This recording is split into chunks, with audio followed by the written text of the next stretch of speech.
টেনিসের জন্য ঝালকাঠিতে নেই কোনো মাঠ, অনুশীলনের জন্যও নেই সুব্যবস্থা। মাঠ সংকটের মাঝেই স্থানীয় অফিসার্স ক্লাবে বছর জুড়ে চলে ম্যাচ ও অনুশীলন। মাঠের দৈন্যদশার মধ্যে এবার মিলল সুখবর। বাহরাইনে অনুষ্ঠেয় বিলি জিন কিং কাপ অনূর্ধ্ব-16 টুর্নামেন্টে অংশগ্রহণ করতে যাচ্ছে ঝালকাঠির সুমাইয়া আক্তার। 2025-এ বাহরাইনে বসতে যাচ্ছে এই টুর্নামেন্ট। বাংলাদেশ টেনিস ফেডারেশনের বাছাইয়ে টুর্নামেন্টে অংশগ্রহণের জন্য নির্বাচিত হয়েছেন সুমাইয়া। বাংলাদেশ থেকে 3 ছেলে ও 3 জন মেয়ে অংশ নেবেন আগামী বছরের 11 থেকে 15 মার্চ এই টুর্নামেন্টে।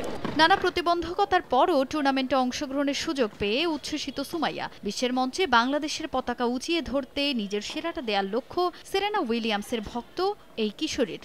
খুব ভালো লাগছে, আশা করি ভালো রেজাল্ট করব, বাংলাদেশের নাম উজ্জ্বল করব।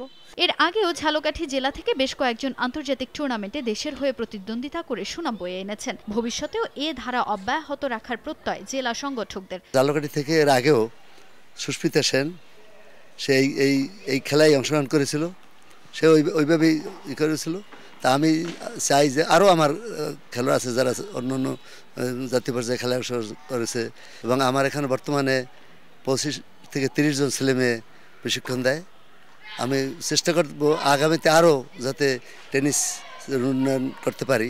বাহরাইনে আয়োজিত এই টুর্নামেন্টের আগে ভালো প্রস্তুতিতে সংশ্লিষ্টদের সহযোগিতা চান ঝালকাঠির সুমাইয়া।